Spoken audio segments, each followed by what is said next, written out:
Let me tell you about that spot. That company had a hard time understanding my thought process and who I was. And when I told them my biggest fans are the youth, because sometimes people my age and people that look like me didn't really understand me. So I need to appeal to the youth, because the youth was the one going out there telling mommy, daddy, I want those shoes. Wow. I need you to buy those shoes. So my marketing hat was always on, even at an early age, in an early stage of my life. And I was always comfortable around kids. So it's not far-fetched to understand why I'm coaching right now, because I have an affinity for kids and trying to progress them to be professionals, not just professional football players, but professionals, period. I wish the day that the draft was held, the next day we had a corporation in the Fortune 500 draft. Because see, I want my kids to be out there. Not just my biological kids, but my kids that play for me at Jackson State. We got 97% of these kids that are not going pro. What's going to happen to them?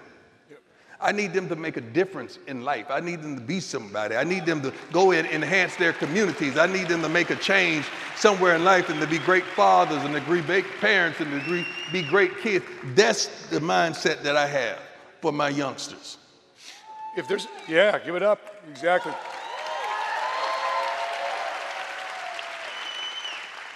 If there are athletes right now, whatever sport, and you like their example on the field and also off the field, and these are your kids, who would you tell them to watch?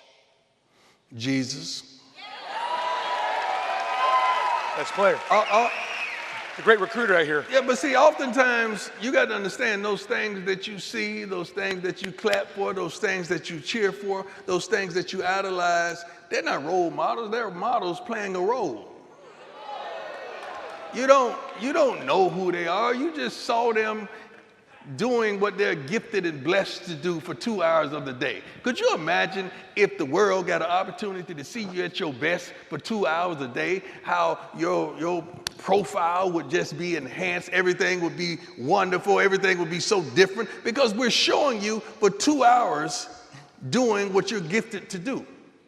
But what happens to the other 22? See, that's where the problem occurs. That's where the trappings of life occurs. And so oftentimes we do fall into those trappings.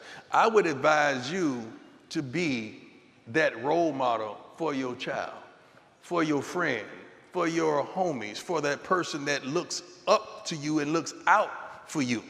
You need to be that person. The role model should be somebody you can touch. My mama was my role model, man. My mama was that. My mama was all that in a bag of chips and will cuss you out to this day and not stumble over a word. My mama worked and made sure ends saw one another, although they never met. My mother, even when I made it, she never asked for mink coats and gold chains and diamonds, although I got that for her. She's on her third home now, never asked for one. Because she was old school. She just wanted what was best for me. And she wasn't thirsty, she wasn't hungry, she wasn't seeking and searching for attention and adulations. And now we got parents trying to be the boss. We got parents trying to be in every commercial, trying to be in every shot. Although I did put my mama in a Super Bowl commercial, which you're gonna see on Sunday. Yeah, awesome. I had to make her do that. But it's a different game out there, so we got to be careful who we're calling role models. But I truly believe the role model you should be able to touch. You know, when did that change for you? Because, you know, we all seen you with the chains, the jewelry. That was image. That was image. Okay. Something you could imagine. That was not me. See, I'm a marketer. I market. And I'm pretty darn good at it. You should clap for me right there. Because I'm about to tell you a few things that you're not going to believe. I created that persona. I created that character. I'm from Fort Myers, Florida. Anybody in here from Fort Myers? Okay, let me tell you something, baby. When we grew up, the drug dealers were the guys. The rappers were the guys. What did they have?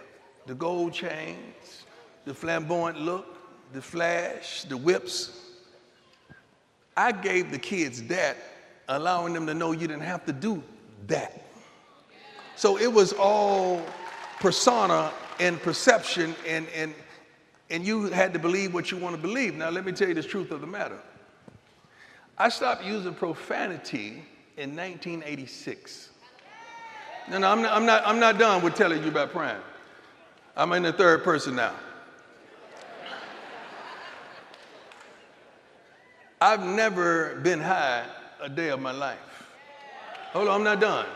I've never smoked or sipped a taste of alcohol, wine, or anything in my entire life.